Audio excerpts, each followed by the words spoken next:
I will also be recording this for playback.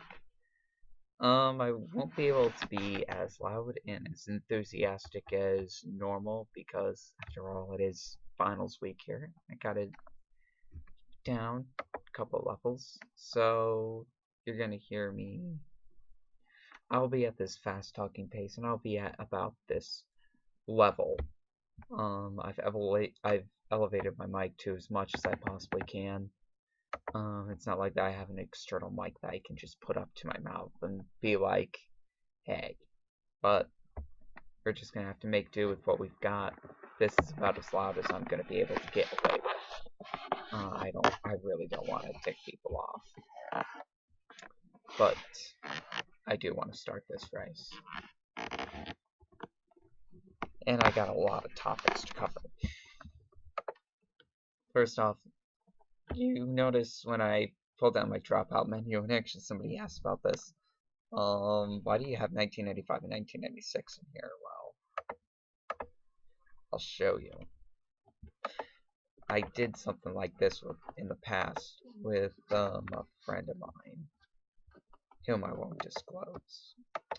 And we did 1985, 1996. And in 1995, you know, kind of just like the last time, where we saw Elliott win, we see Martin win the championship in 95. Jeff Gordon finishing 6th, but look at the 12 DNFs. Remind you of anybody else? Yeah, and only 2 people 20 top 10s this time, as opposed to last time. Yeah. And then 1996, I have never been able to complete.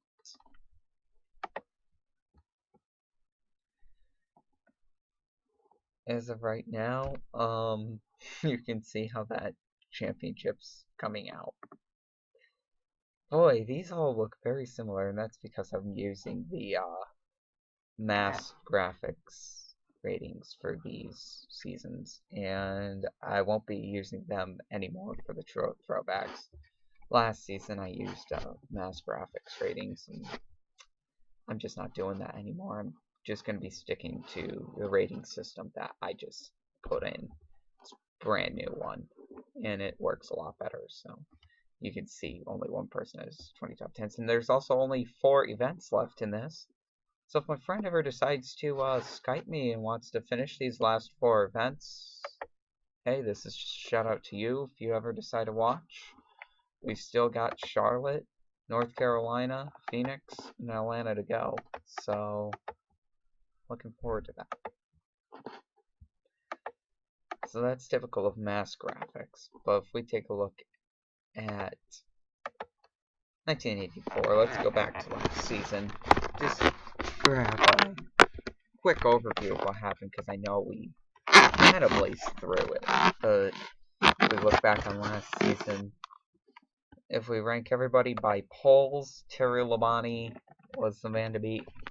If we rank everybody by wins, it was actually Dale Earnhardt who was second in wins. As far as double-digit DNFs, Lake Speed had 11, by far and away the most DNFs out of anybody. Obviously, Lake Speed not in the 1. In fact, that number 1 car is not even going to be competing. The 75 will be driven by Lake Speed. Expect to see him in like the top 15 points. But that's about it. Just expect to see maybe top 15 points. We continue on. Don Hume was supposed to be a rookie this season. Obviously, he ended up being a rookie last season. That didn't work out well for him. He actually isn't even ranked in this year. If we take a look at laps led, obviously Harry Gant by far and away the leader there. Also had 4 wins, 15 top 10s, 15 top 10s, 15 top 5s, 19 top 10s. 4 drivers came home with 20 plus top 10s. Elliott with 22, Waltrip with 22, Rudd with 21, and Labonte with 20.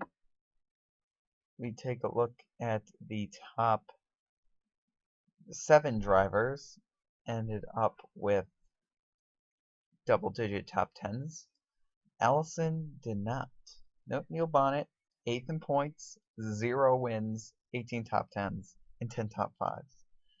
You imagine that, being in the top 5 10 times, and being in the top 10 18 times, and your win count is 0? That's rough. Fairly rough. Of course, not everybody started every single race. Lake Speed was the lowest of all the drivers to start every single race last season. Let's see here. It looks like 28th is the highest, so but 31st is the lowest. So 28 drivers ended up starting every single event. It goes all the way down to Wangeren and Hume, who both of them,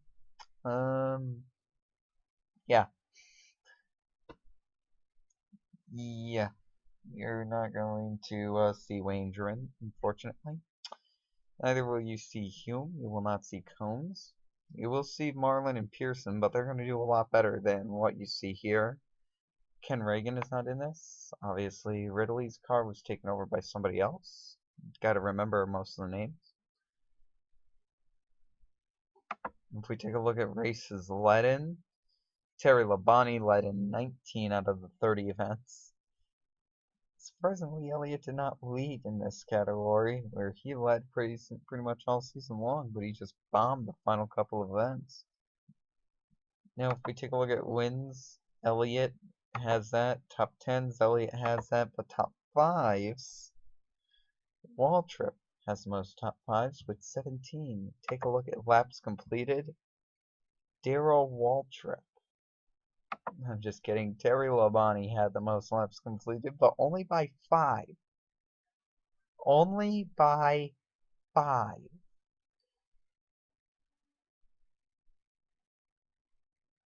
So you might as well say that they completed the same amount of laps. But obviously there's a huge drop in laps led. Almost 200% drop.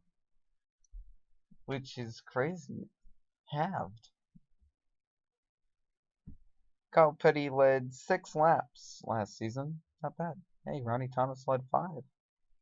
And who is the best driver to lead 0 is my question. And the best driver to lead 0 was Clark Dwyer. And he's going to be in the 64 Ford Thunderbird this season.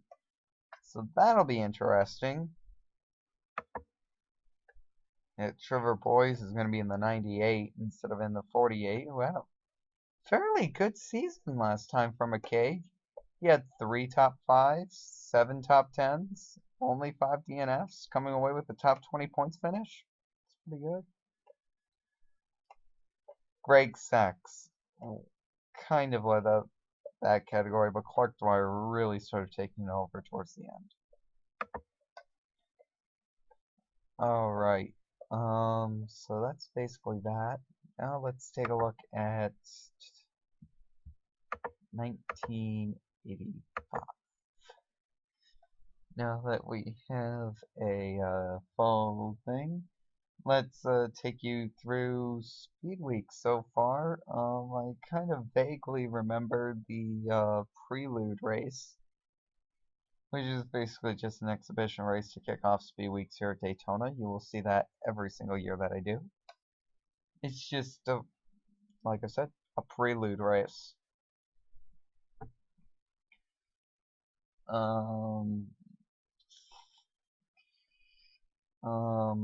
What was I gonna say? Oh yeah. Neil Bonnett won the Busch Clash for the 3rd year in a row. He won it in 83, he won it in 84, now he's won it in 1985. So he's become the first 3-time winner of the Busch Clash. Also, as far as the 7-Eleven twins were concerned, the twin 125s, you take a look at them, and it turned out Eddie Burschwell, Rookie of the Year candidate, and there's 3 of them this season. You have Ken Schrader, you have Alan Kowicki, and you have Eddie Burschwell. Those are your candidates. I think there's one more, but I'm not sure. But those are your 3 candidates. Yeah, because there was whoever driving the 68, I believe, is also running for Rookie of the Year. So be ready for that. But the 68 is not going to compete, and probably Burschwell's not going to compete either. So it's really going to come down between Alan Kowicki and really going to come down between Alan Kowicki and Ken Schrader. Both Alan Kowicki and Ken Schrader did really well in the throwbacks, and it should in the prelude. And it should also be said that all the Ford Thunderbirds in general have been doing extremely well here at Daytona. Not just the obvious Bill Elliott, the outside pole sitter, but also Cale Yarborough has been fast, Kowicki has been fast, Kyle Petty has been fast, Ken Schrader's been fast. Even Clark Dwyer in the 64, he's been also pretty fast as well. But they're only fast alone. When they're up in the draft, it seems like the Monte Carlos are a faster car. Meanwhile, the Pontiacs and the Buicks have been struggling, to say the least. And the few outcast Oldsmobiles also have not been doing that great. Buddy Baker's Oldsmobile, for example, is really not shine that much in the speed weeks. But anyways, Eddie Burschwell won his twin 125, passing Neil Bonnett in the last corner in order to take it, same way that Neil Bonnett won the Busch Clash.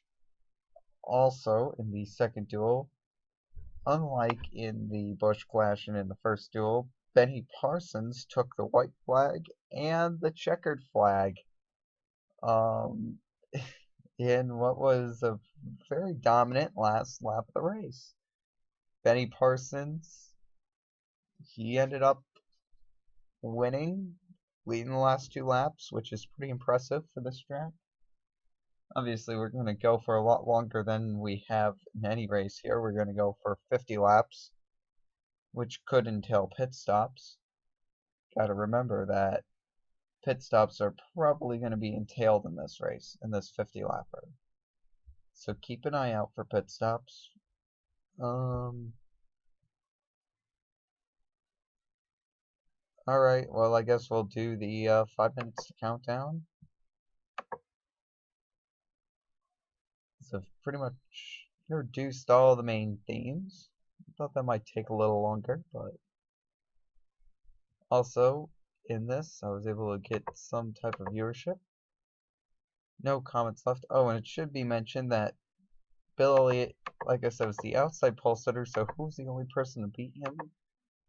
It was Greg Sachs, and it was by a full mile per hour. Greg Sachs has had a dominating super speedway car. And okay, so we're going to go with your starting order. So in 42nd is going to be Bobby Wawak. 41st, Jimmy Means. 40th will be Tim Richmond. 39th, Trevor Boys.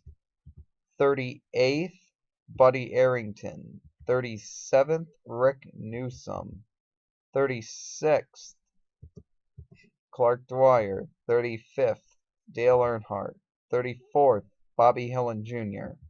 33rd, Ron Bouchard. 32nd, Alan Kowicki. 31st, Bobby Allison. 30th, Dave Marcus. 29th, Geoff Bodine. 28th, J.D. McDuffie. 27th, Cale Yarborough. 26th, Buddy Baker. 25th, Sterling Marlin. 24th, Mike Alexander. 23rd, Joe Ruttman. 22nd, Bobby Gerhardt. 21st, Tommy Ellis. 20th, Phil Parsons. 19th, Darrell Waltrip. 18th, Kyle Petty. 17th, David Pearson. 16th, Rusty Wallace. 15th, Ken Schrader. 14th, Harry Gann. 13th, Ronnie Thomas. 12th,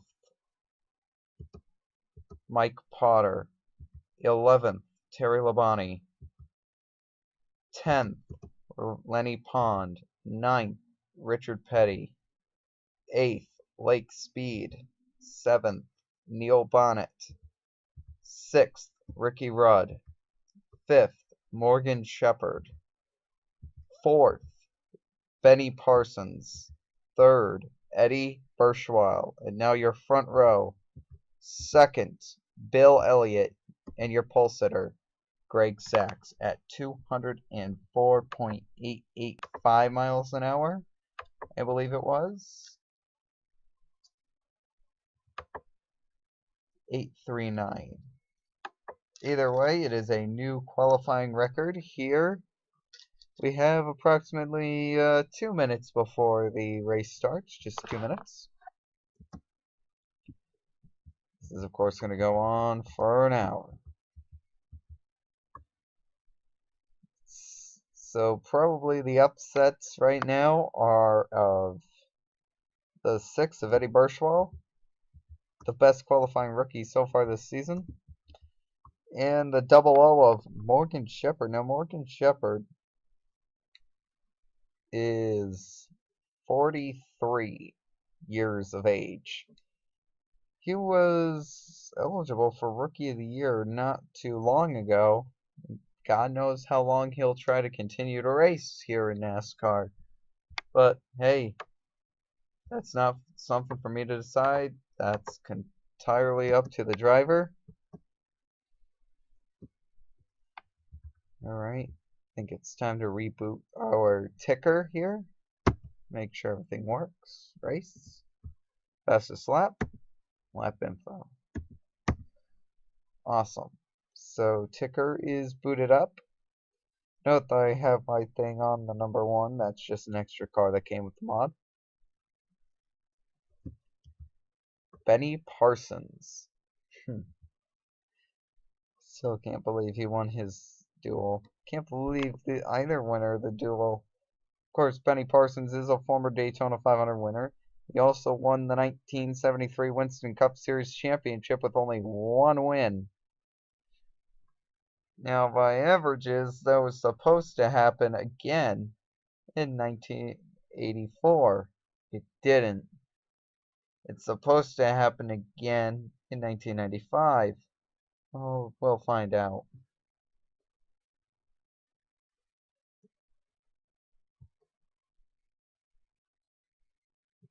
And I just realized I have the game muted. So you guys completely missed the map. I don't think you guys mind though. Greg Sachs will be leading with 42 cars wheeled down to the start and finish line, where we will start another glorious season.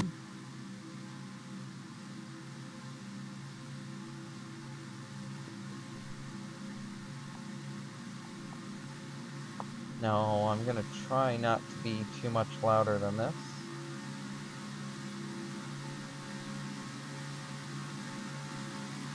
So sorry if I sound rather enthusiastic, I just can't.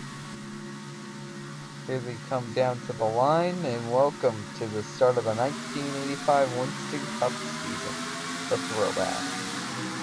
And look at the jump Greg Sachs gets. Goodbye. Oh boy.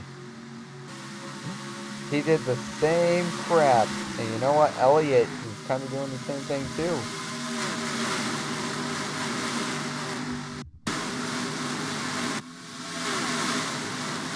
Oh yeah, who has the dominant car? As of right now, it's Greg Sachs. Just like in the duel, it's going to take him a full lap to reel him back in. Oh, here comes Ricky Rudd down on the low lane. I don't think anybody saw him coming. And, well, Greg Sachs is going to lead the first lap of this race. First lap of this race is clocked at 189 miles an hour. And there goes Rudd. He's able to get down, and Ricky Rudd now has the lead here at Daytona. Benny Parsons.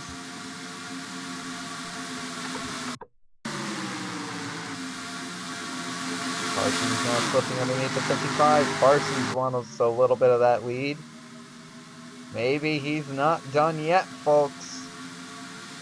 Benny Parsons has a little bit of a lead here coming to the line.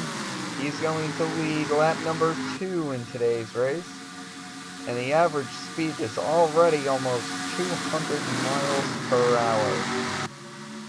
Oh, here comes Burschwall on the inside. That inside line is something else here at Daytona. Looks like Burschwall might get a lap lead as well. Maybe their wins weren't a fluke.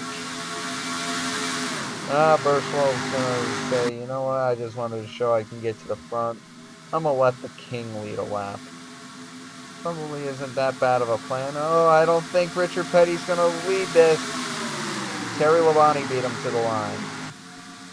Not by much, but Labonte beat him. Now Labonte will slide up. Here comes Ronnie Thomas. So now the owner-driver is going to lead this. Right behind him, we see the 90, Dick Brooks. The 21, David Pearson. Did I just say 90, Dick Brooks? I meant 90, Ken Schrader. Lenny Pond is also right behind David Pearson. And Pearson's going to get right underneath the 90. Forget it. So it looks like Pearson is going to get another lap lead here at Daytona.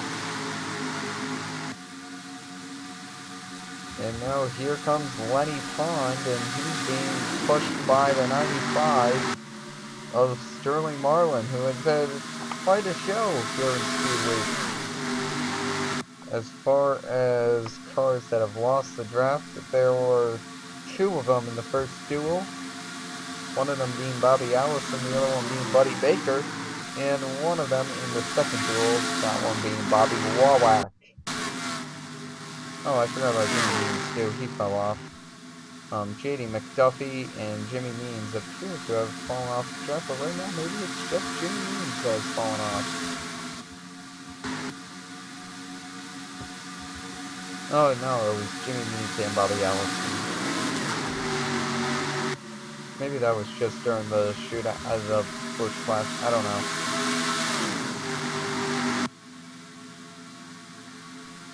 Anyways, no, Benny Parsons. Hey, I think Benny Parsons is trying to assert himself as a force, and you know what? Maybe Bobby Allison was being a little bit of a sleeper during Speed Week, because he has been god-awful. I think this is the first time I've seen him in the top 5. Parsons going back to the lead again here at Daytona. He knows how to get it done here. He's had the fastest car here several times, and it looks like he has another very strong one. But speaking of another driver that has had a very fast car here several times, here comes Bobby Allison.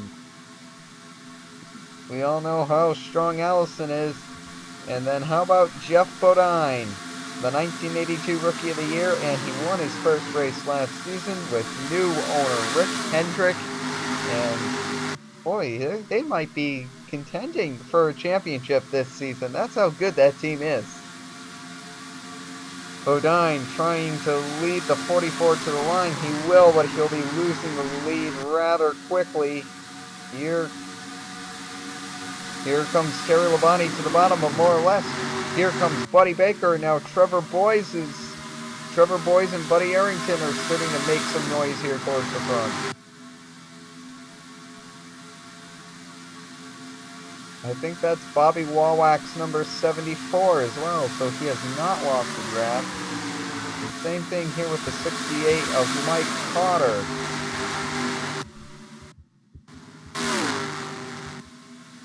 Oh, and the dual winner. Oh boy. You want to talk about going from fame to bust. How about Eddie Bourgeois? Oh, somebody's blown up in the field. It's Joe Ruttman's number 4. Larry McClure's car has blown up at Daytona for the 2nd year in a row. It's unknown if that's going to bring out a caution or not, but what is known is that Eddie Bourgeois is in this pack, but also so is drivers like Harry Gant and Bill Elliott, and also Kyle Petty, so they have a long way to get back up. Meanwhile, looking towards the front, your leader is Darrell Waltrip. He was barely able to beat whoever's in the 68 back to the line. It'll take me a little while to associate a name to this car. Mike Potter. Now, Greg Sachs. Oh boy, there isn't that much of a front pack. If this 10 car can get out to the front, look out. This is the only car that I can say can legitimately compete with Bill Elliott.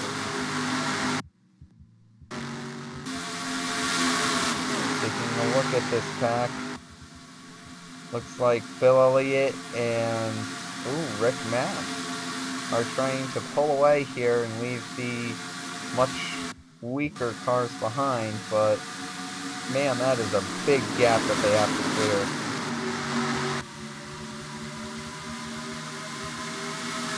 Meanwhile, Greg Sachs picked up that lap, and who is that?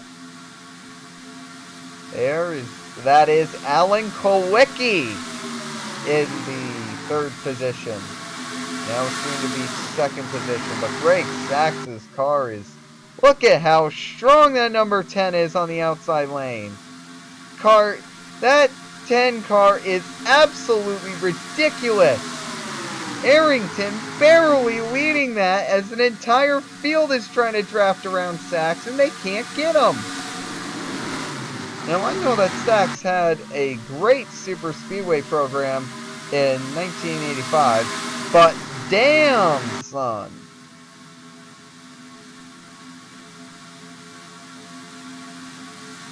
Look at this. I think Greg Sachs has actually cleared Buddy Arrington. No, not yet. Oh boy. Sterling Marlin and Alan Kulwicki are trying a different line through the corner. It looks like Marlin's going to drop underneath Kulwicki now. Now Arrington's all alone to fight with Greg Sachs, and we know who's going to win this. It's going to be hopeless. Hopeless for a 67 car. I don't care what line you're running.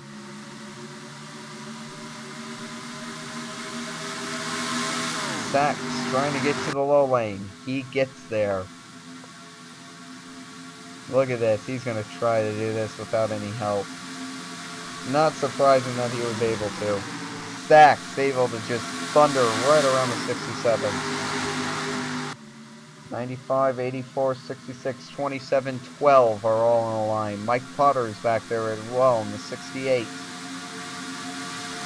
So right now we have a very weird top 5 to say the least, but you get those sometimes at Daytona. We have Greg Sachs, Sterling Marlin, Mike Alexander, Phil Parsons, and then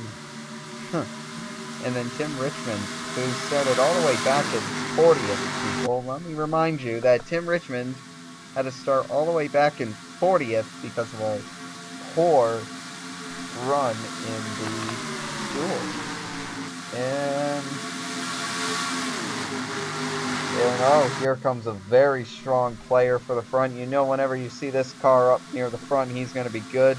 As a number 12 of Neil Bonnett. Bill Parsons trying to block him down. At least it didn't take him that long to lead his first lap of the season. It took him all the way till the Firecracker 400 last time to get his first lap led of the season. Now he gets it in the Daytona 500. So already starting off his rookie year, his sophomore year, better than his rookie year. Bonnett trying to hold on, but resistance is futile to this number 10 car. I'll tell you what, this number 10 car, it is so fast up here at the front that it's actually disruptive of the double file running. That sounds crazy, but that 10 car is so fast, it's actually disrupting these guys from going double file. Fastest lap so far has been set by Ron Bouchard, and well, that took long. Ricky Rudd is now in the lead.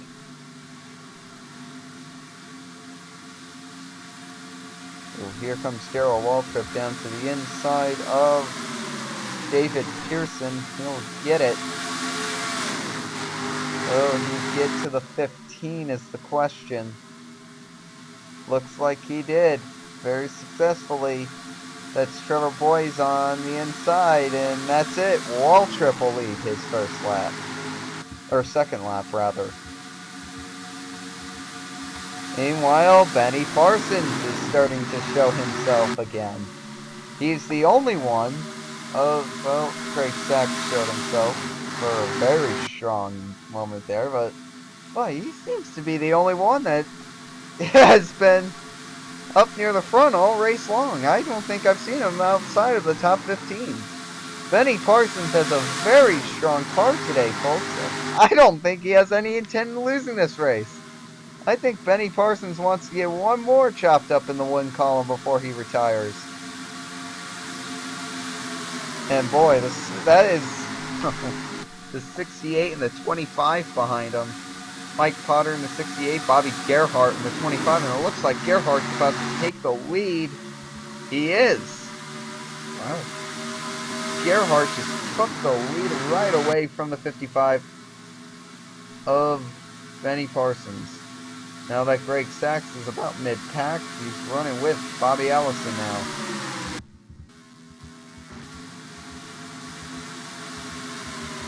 This pack is not going fast enough to catch these guys, I don't think. But boy, this pack is really spread out. 6 is off the draft. The 2 is off the draft. That's not a good way to start off a sophomore season, Rusty Wallace. He's basically guaranteed a 39th place finish. And Larry McClure's Joe Ruttman has just retired.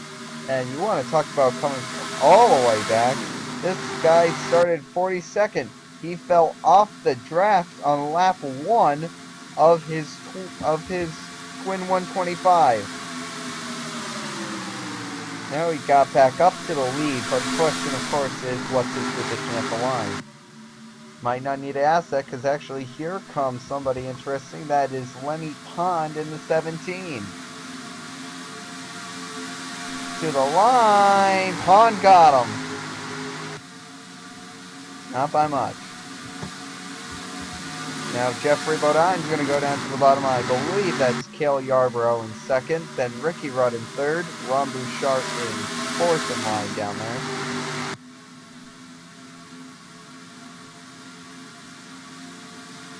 Oh, here comes Ricky.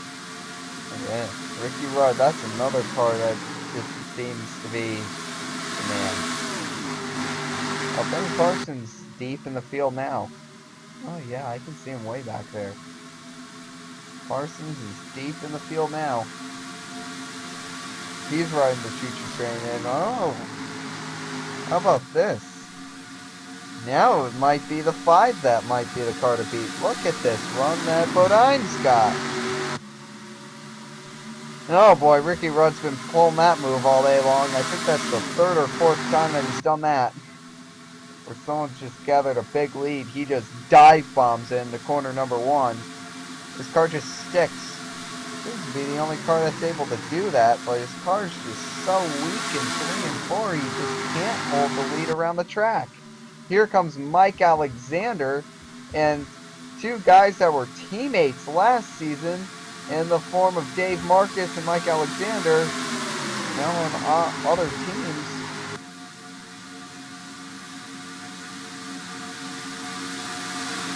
Now, Tim Richmond. He started this race 40th. He would love to get this season off on a good note, I imagine.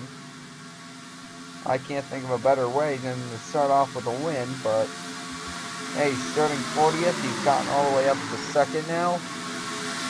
So now Darrell Waltrip looks like he's about to take his third lap lead of the race. Oh, maybe Wawak in the inside lane's got enough? No. That'd be a strong as hell draft, and that appears to be Alan Kowicki that's fourth in line on the bottom.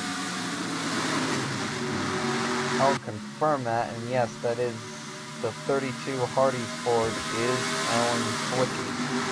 Just needed to confirm that it was 32 and not 28.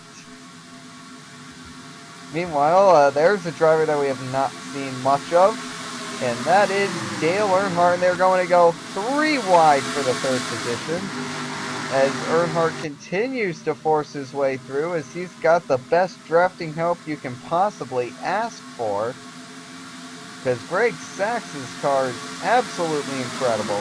Where did Earnhardt come from? Oh, here comes Sachs. And looks like Bodine's going to go with Sachs. Might be a smart move. Only way that you can prevent Sachs from going with him is make sure that he doesn't go away is make sure that he doesn't. Yeah. Best way to make sure. Bodine looking place left and right, but can't find a way around the 10. Seems like the 10's pulling away a little bit on Bodine. Yeah, he's good. Oh, looks like he pulled out even larger. He's got a full car length on Bodine now. Benny Parsons is starting to move up through the field again. Oh, can Buddy Baker stretch it? No. Everyone else is going to try to, though. Bodine got him. GG Bodine.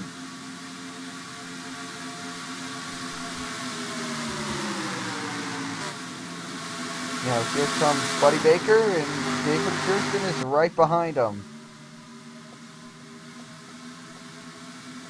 Pearson right behind him.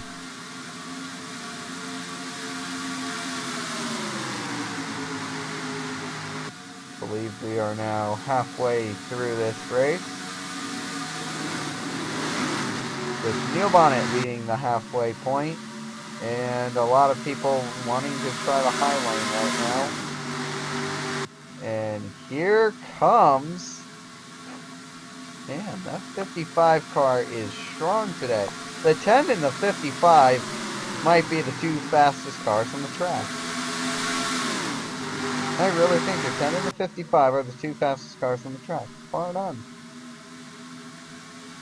Baker is up here. Let's see if he can track down Neil Bonnett. It does not look like that's going to happen.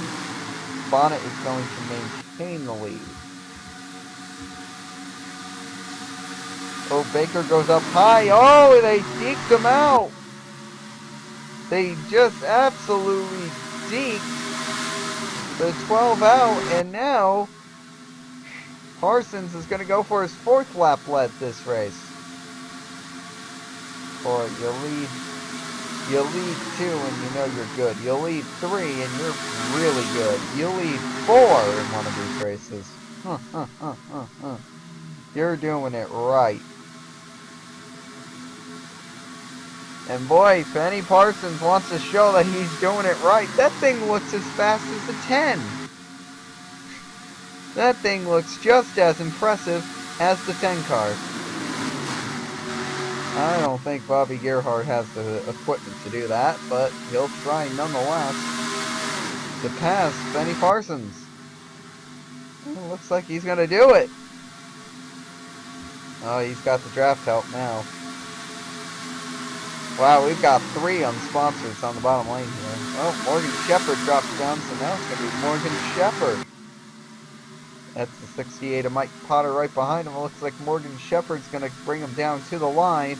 Maybe not. Maybe it's going to be Potter coming to the line. It's Morgan Shepherd. Now Kowicki, this might be his first time to lead a lap today. Kowicki, who I think has led a total of 6 laps during almost 3 weeks, is yet to lead a lap today. That's probably going to continue, as Trevor Boyes, who had a very strong ending to last season, got the same ride here at McKay, and he's looking to maybe extend on his success on the latter half of 1984. Meanwhile, he drops to the outside.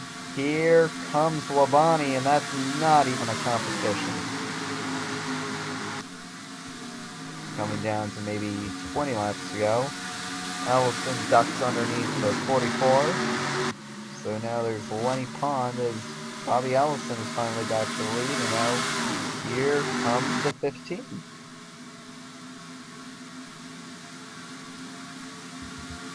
Ricky Rudd, and we know that he's not that good in 3 and 4, so you're probably not going to see a move done here by Rudd. Oh, he's stuck a lot better than he has. But that car, he just doesn't have the car in turns 3 and 4 like he does in 1 and 2. And when we get down in here in a 1 and 2, watch what happens to the 17. Watch this. They're going to come down to the corner. He's just going to dive bomb it. And the car just sticks. Now approaching Rusty Wallace to lap 10.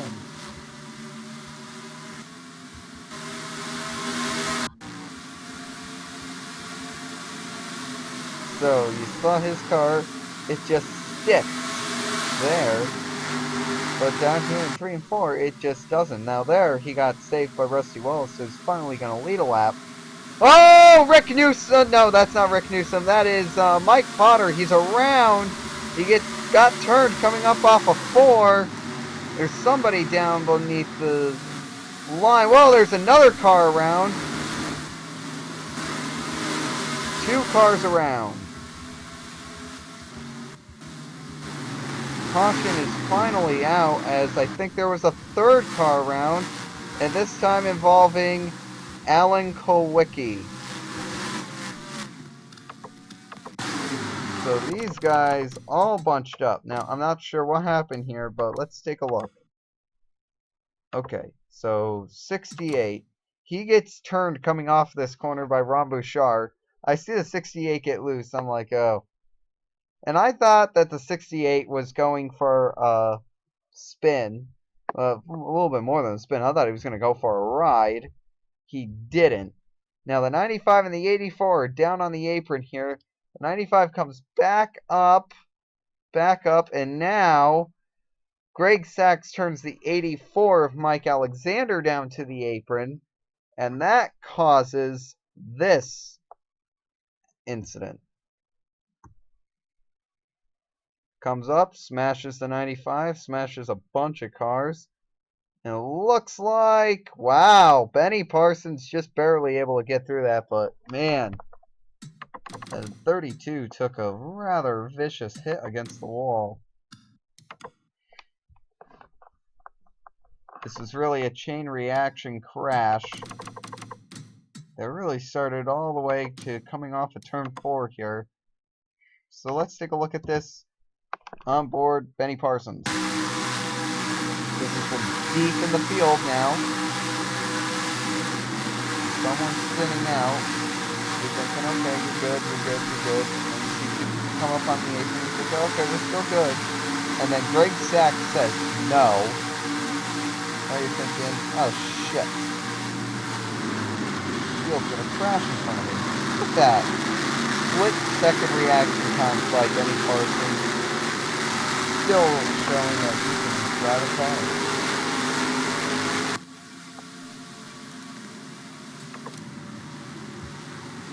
Well, this takes out the idea of pit strategy because now everybody's making their pit stop. Here's Greg Sachs. He's gonna start making his, and of course, he's got his makeshift pit crew, obviously. So you know his picture's gonna suck ass. Yeah. See here, who came out first? I thought I saw the 11. It looks like the 90 and the 28.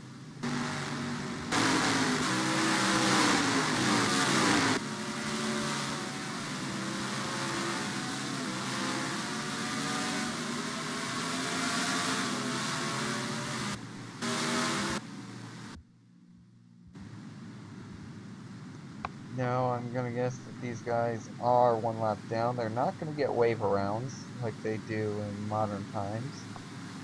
But they certainly, even if they did, note that these three cars are all Pontiacs. Interesting, right? All these cars are Pontiacs. 74 has retired, unfortunately. So the 2, the 52, the 70, the 32, and the 98 are now all one lap down. The 32 and the 98 now because of that. The 2, the 52, and the 70 are all Pontiacs that fell off the pace underneath green flag. They fell off the draft, and we're probably going to see them pit this time around. Looks like that's where they're heading. Looks like they're heading somewhere. And it's a pit road that they'll be going to.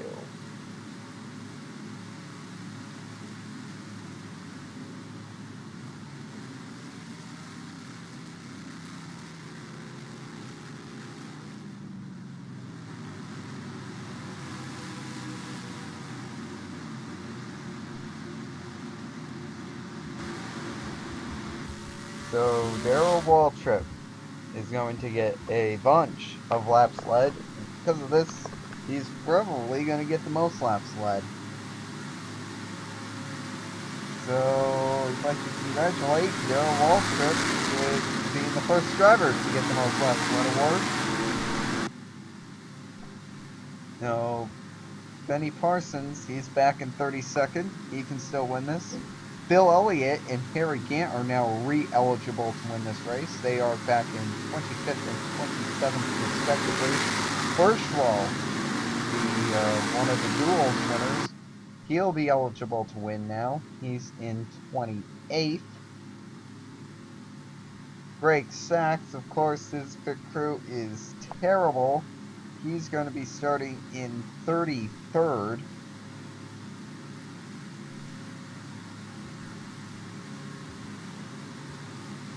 And that's really about it. Richard Petty looking for career win number 199. He only needs 2 more for that 200. And you know, with each passing season, he's only going to get older and he's only going to have less money. So, he can't wait. If he wants to get to 200, he kind of needs to do it this season.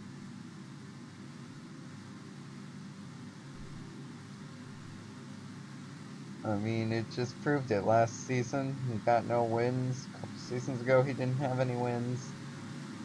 I mean, the career of Richard Petty is really winding down. Same thing with Cale Yarborough. I mean, he's real life at this point. He was only running part-time.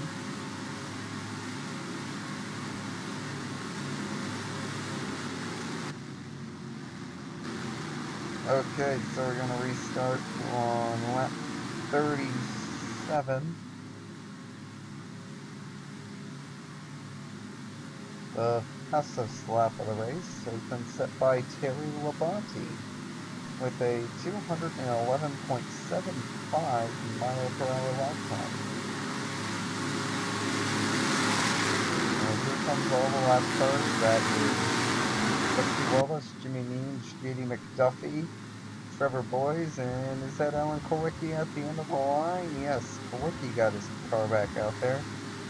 Certainly not the way that you'd want to start out a Rookie of the Year run, especially when you see that your rival, Ken Schrader, is in second. And Schrader appears to be rather good at these big courses. We've only seen him at Daytona, so maybe he's just really good here. Well, we'll find out again when. Oh, we've got other big courses. We've got Michigan. We've got Pocono. We've got Talladega too.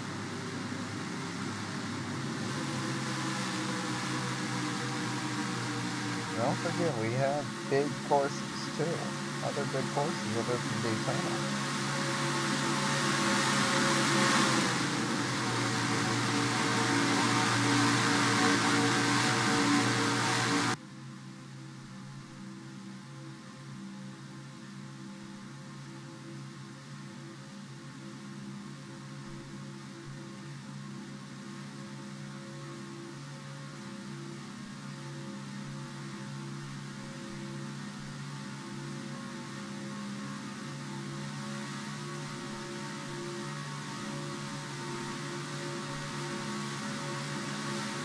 Green flag is out.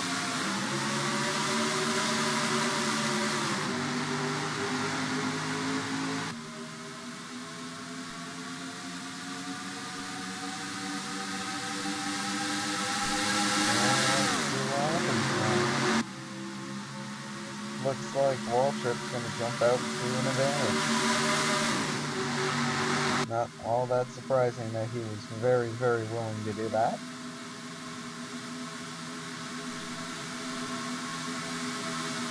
And it looks like that he's probably going to keep that advantage for a little bit.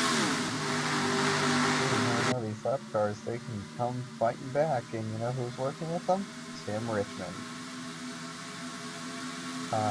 I'm Tim Richmond.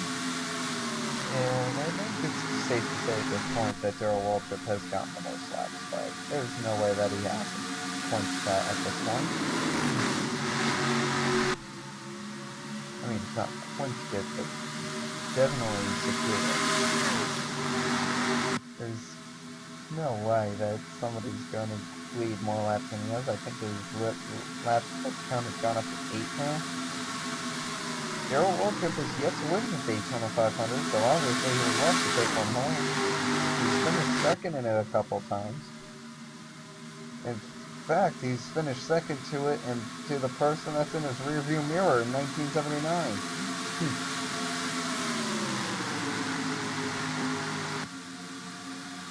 And oh, here comes Cale Yarborough. He's not finished. Dale Earnhardt, he's not finished. Bet that neither of those guys are finished. Nobody's going to give up dirt in here. They're going 3 abreast back there. They are running very aggressive here late in the race. What happens here to be very aggressive in those lap cars? They only slow the field down. Dale Earnhardt, again, he started all the way back in the 30s, and here he is. Lap 39. He's in the lead.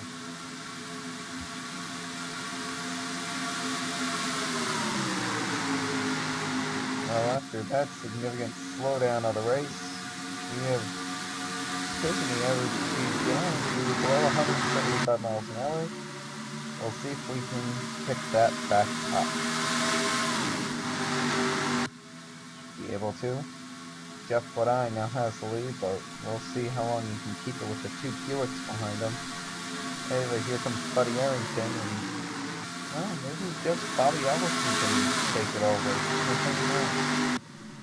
And here comes Bobby.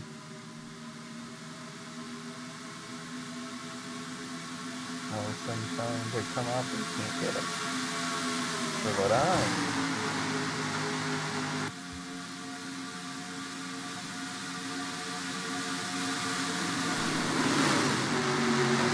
Well, there goes 67 down to the inside of 5.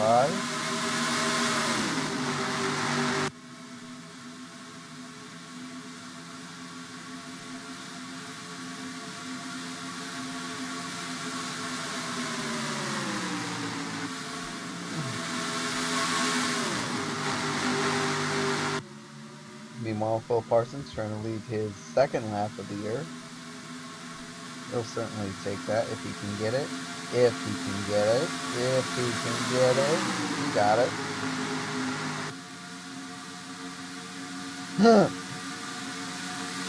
I'm like,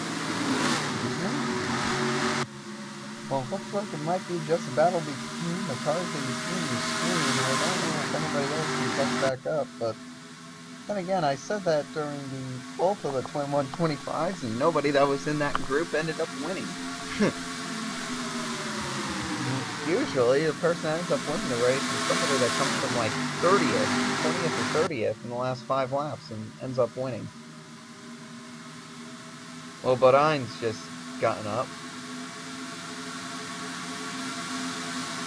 Well, the lap traffic is still not filtered out through there because I can still see Rusty Wallace. Bodine trying to get it done, but oh, teammates, no, never mind. I thought that was great. I thought that was Harry Gant down there on the inside with the 66, but no, just Phil Parsons. No Harry Gant. And speaking of somebody, this is somebody that we have not seen all day long. We thought it wouldn't take this long to finally see Elliott up at the front, but finally on lap 43, Bill Elliott has led a lap here at Daytona. That should be a shocker. Finally, Bill. Finally. Awesome Bill from Dawsonville getting it done. And now he's got to face off against that 11 machine, and that 11 machine looks fast and angry. Boy, Waltrip has been very, very good these past 20 laps or so. I think he's led like 10 laps. He's led like 7. Oh, Elliott's gone back around and now he's led 2 laps in a row. Beat that one. Yeah, get to the lead. Get to the lead, forfeit it in turn 1, get it back in turn 3. But it looks like now 2 Pontiacs are going to go to the lead. And Greg Sachs is coming as well. Oh. Yes, Sachs is coming in this pack as well. And speaking of coming, here comes the king. Nice. Looks like Richard Petty's going to lead a lap. I'd say if you're back behind 10th or so, you're probably not going to win this race. Well, we'll find out about that. 5 laps to go. Greg Sachs is closing in on the lead position. Ken Schrader, show him your best blocking moves because you're going to need them. He ain't going to use them. He's going to be like, you know what, Sachs, I know you're faster. I'm not going to hold you up. Sachs has the fastest car here today.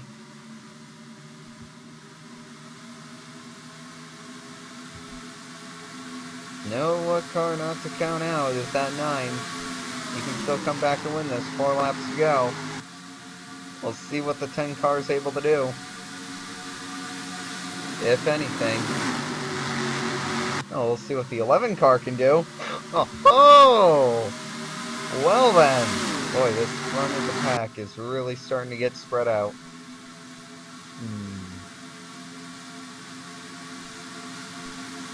Front of the pack's really starting to get spread out, but Greg Sachs can pull right back down underneath the 11.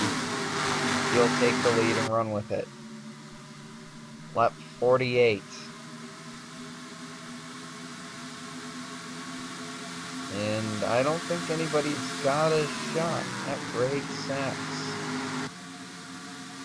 3 laps to go. I don't see Ken Schrader winning. That would be quite impressive. I think he'd be the first rookie to win the Daytona 500.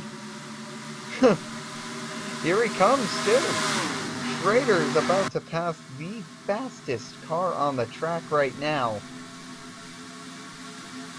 And we'll see if he can pull it off. Remember, Richard Petty's back there. If he wins, it'd be an unprecedented 8 Daytona 500. 8 Daytona 500s. Can you even imagine that? 2 laps to go, though. I don't think he's going to be able to hang on to that for that long. Well, we'll find out. 2 laps to go. He's going to duck to the inside. Waltrip's got an advantage again. I think some no-name ends up winning it. How about Lake Speed? What a turnaround from last season. Going from 11th DNFs and 31st in points to winning the Daytona 500. Man. And quite the contrast here. Richard Petty, Darrell Waltrip. Richard Petty's won 7 of these things. Waltrip has not won any of them. We're going to come down to the white flag, and this is probably Waltrip's race to lose. White flag, can some surprise victor pull out of nowhere? you asked that question, and you're staring at one. The 25. Oh, this 25 couldn't block Lake Speed. Oh, here comes Speed. Lake Speed, and now, oh, the dreaded 10 car. Greg Sachs, he's in prime position to win this. Sachs is in the position. Can he get around the 75? We'll find out. Lapped car might get in the way here. They're going to come off the turn. We're posed for a photo finish, folks. Here they come. Oh, Greg's, never mind. Sachs clears them. Sachs wins the Daytona 500 and his first career race.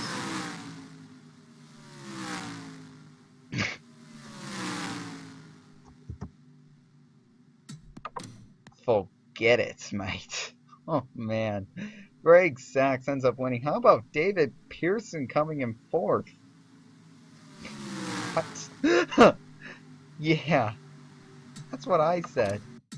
David Pearson came in 4th. What? No. No, that didn't happen. So now Greg Sachs is the winner of this race. No matter which way you slice it. Lake Speed finished 2nd. Pearson finishing 4th. Parsons 9th. Richard Petty 10th. Bill Elliott 13th. Harry Gant 5th. Terry Labonte 15th. Ricky Rudd 20th. Dale Earnhardt 22nd. Eddie Berschwal 24th. Alan Kowicki 41st. 39th. 39th. How about that? Okay. Well, that's it. That's all I have for you. Obviously, we can take a look at points. Obviously, we can take a look at points other than Greg Sachs leading 8 laps, Waltrip leading 12, and the most, clearly. We had a lot of people lead a lap during that late race. So currently, the best person not to lead a lap is Lake Speed, 2nd. Notice, look at the spread in positioning here. Well, David Pearson, I think this is the furthest up he's been in points in a while, but it might be his final top 5 and top 10 of his career. So I hope I really hope he celebrates this, but of course we'll be looking for next time at Richmond. I probably won't be doing Richmond until after finals week, so probably sometime Thursday after I get home. But until then, I'll be seeing you later. Thanks for watching.